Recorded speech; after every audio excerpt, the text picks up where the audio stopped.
بسم اللہ الرحمن الرحیم۔ شروع کرتا ہوں اللہ کے نام سے جو بڑا مہربان اور رحم کرنے والا ہے۔ خانہ کعبہ کی تعمیر۔ جب حضرت آدم علیہ السلام بحشت سے زمین پر تشریف لائے تو بارگاہ الہی میں عرض کیا، خدایا میں یہاں نہ تو ملائکہ کی تسبیح اور تکبر سن سکتا ہوں اور نہ کوئی عبادت گاہ دیکھتا ہوں، جیسا کہ آسمان میں بیت المعمور دیکھتا تھا جس کے ارد گرد ملائکہ طواف کرتے تھے۔ جواب الہی آیا کہ جاؤ، جہاں ہم نشان بتائیں وہاں کعبہ بنا کر اس کے ارد گرد بھی طواف کرو اور نماز بھی ادا کرو۔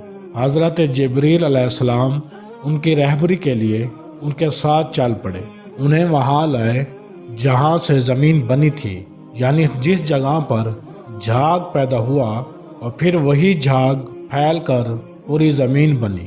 حضرت جبریل علیہ السلام نے اپنا پر مار کر 7ویں زمین تک بنیاد ڈال دی، جس کو ملائکہ کے 5 پہاڑوں کے پتھروں سے بھرا، کوہ لبنان، کوہ طور، کوہ جودی اور ہیرا اور طور جیتا۔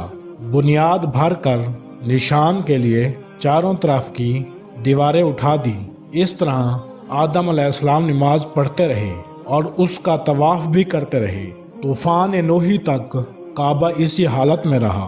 اس وقت وہ عمارت تو آسمان پر اٹھا لی گئی اور یہ کعبہ کی جگہ اونچے ٹیلے کی طرح رہ گئی، مگر لوگ پھر بھی برکت کے لیے یہاں آتے تھے اور آ کر دعا مانگتے تھے۔ پھر حضرت ابراہیم علیہ السلام کے زمانے تک کعبہ اسی حالت میں رہا۔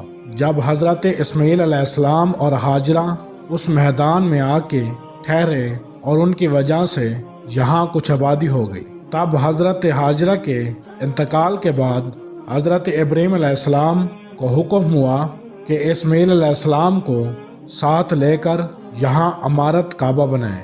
اس کی نشانی اس طرح فرمائی گئی کہ ایک بادل کا ٹکڑا بھیجا گیا تاکہ اس کے سایہ سے کعبہ کی حد مقرر کر لی جائے۔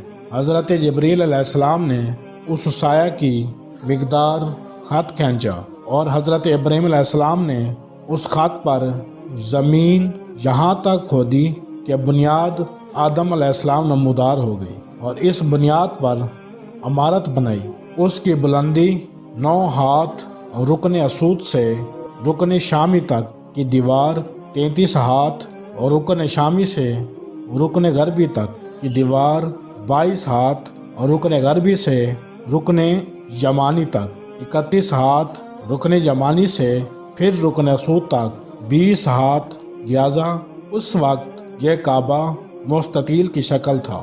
حضرت ابراہیم علیہ السلام نے خانہ کعبہ کے اندر ایک تغار سا بنایا تھا جو مثل خزانہ کے تھا کہ کعبہ کے لیے جو کچھ نظر تحفے میں آئیں اس میں رکھے جائیں گے۔ اس کے دروازے 2 تھے، ایک داخل ہونے کا، ایک نکلنے کا، اور کعبہ بنانے والے خلیل تھے اور ان کو گار اور پتھر اٹھا کر دینے والے حضرت اسماعیل علیہ السلام، اور اس عمارت میں 3 پہاڑوں کے پتھر لگائے گئے۔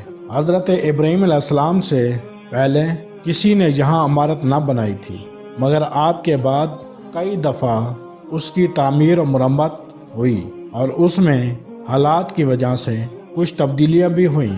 مثلا اس کی اونچائی 2 کر دی گئی، دروازہ 2 کی بجائے 1، اور اس کا رقبہ بھی کم کر دیا گیا، لیکن بعد میں پھر اسے پرانے رقبہ میں تعمیر کیا گیا۔